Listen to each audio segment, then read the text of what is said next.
ଝିଅଟାକୁ ଟାଣି ଆଣିଦେଲ ଛତର ଖାଇ।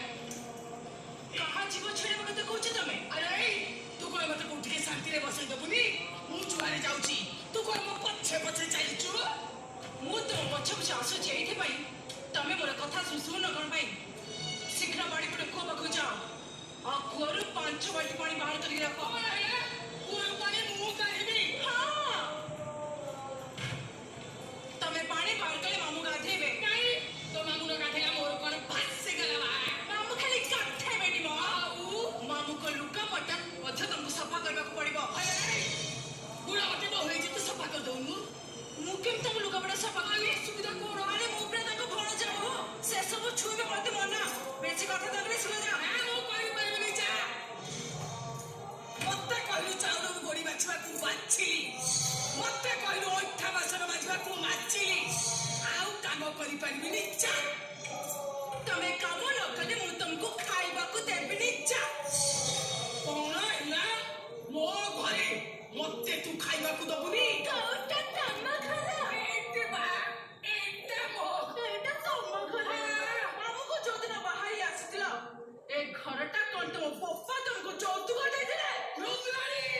ତମେ ଯେମିତି କହୁଥିଲ ଏଇ ଘରଟା ମୋର, ଆଜି ଠେରୁ ଜାଣି କହିବ ଏଇ ଘରଟା ତାର। ତମେ ମୋର କଥା ନ ମାନିଲେ ମୁଁ ତମକୁ ଘରୁ ବାହାର କରିଦେବି। ମତେ ତୁ ବାହାର କରିଦବୁ? ଆଲୋ ଏ ଛତର ଖାଇ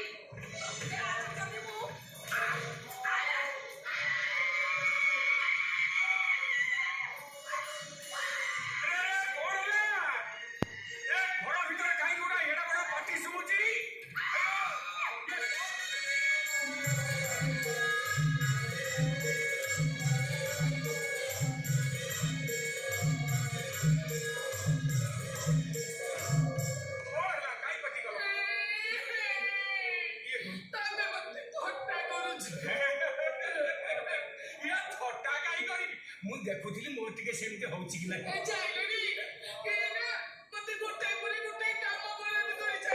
କିଛି କାମ କରୁନାହାନ୍ତି ପରା। ଆମ ବୋହୂ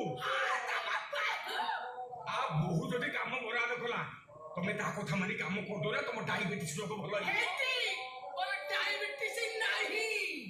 ଝିଅ ଚିତ୍ରଲେଖା, ତମର ତ କିଛି କାମ ଧନ୍ଦା ନାହିଁ, ଖାସେ ବସିକିରି ଖାଇ ଖାଇ ତମେ ଯେମିତି ଗୋଟେ ଛୋଟିଆ ହାତୀ ଭଳିଆ ଦେଖାଗଲା।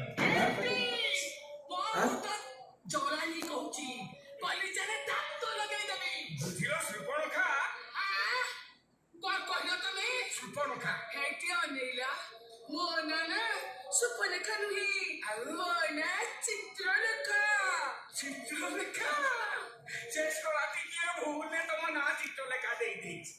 ବୁଝିଲ, ତମ ନାଁଟା ପ୍ରକୃତରେ ଶୃପଣଖା ହବା ଦରକାର ଥିଲା। ଆଉ ତମ ନା ଭୁଲରେ କିଏ ଚନ୍ଦ୍ରମଣି ଦେଇଦେଇଛି।